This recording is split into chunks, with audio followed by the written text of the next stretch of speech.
Hello everyone. Today, I'm going to guide you through the simple steps to change the theme of your email. Customizing your email theme can give your inbox a fresh look and make it more visually appealing. Let's get started.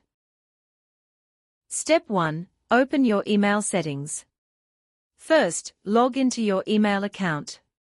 Click on the settings icon, usually represented by a gear symbol, located in the upper right corner of the page. Step 2. Navigate to the Theme section. In the Settings menu, look for the Themes All Appearance option. Click on it to open the available theme selections.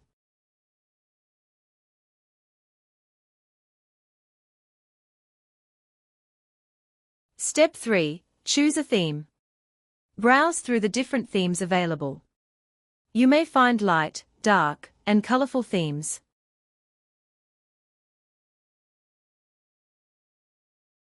Step 4. Apply the theme. Once you find a theme that suits your preference, click the Apply or Save button to set it.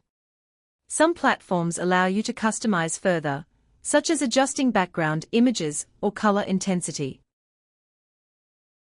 And that's it. Changing your email theme is a quick and easy way to personalize your experience. Try different themes to see which one you like best. Thanks for watching, and happy emailing!